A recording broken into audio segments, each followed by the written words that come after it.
I'm going to go ahead and finish the back of my train. He needs this little tail light on here, so we'll just put, this is just a Lifesaver mint. And again, one of the mini M&Ms. Oops. Pop it in the middle there. And these other mini M&Ms or the regular M&Ms, you can go ahead and, if you feel like you so desire, you can pop them in the center of these wheels.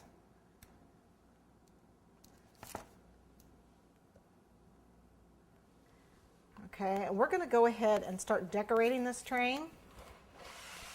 I still have my number 5 tip. And what I'm going to do is I'm going to start covering up some of the joins and some of the edges. You can do, from the top I'm going to hang icicles, which is where you just pull it, you attach it and pull it and drag the tip down. Try and go straight down. And so we're just making icicles hanging off the train. I'm going to go around the top there.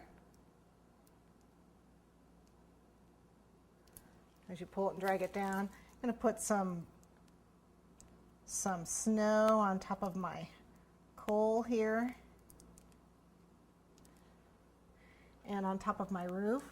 Just the same tip, just a number 5, and just kind of squiggle it. Looks like snow, kind of, sort of.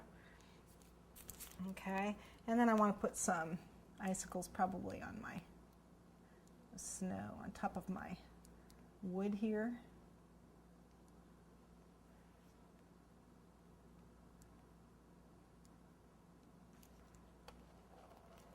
And then all the edges, I want to go ahead and just do a little zigzag. You can use a star tip for this. You can just use the number 5 you've got in.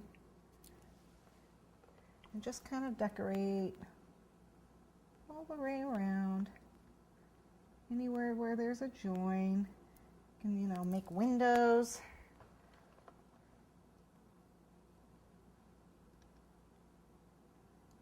All the joins here.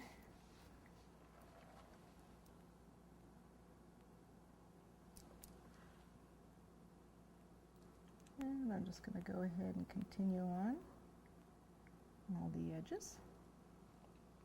If you want, you can pipe a line around where your Rollos join. Does this look like it's leaning a little bit? Oh well, it's too late now. It's all right, it's just candy. Any place where I've got these joins, you can just go ahead and just pipe a little zigzag.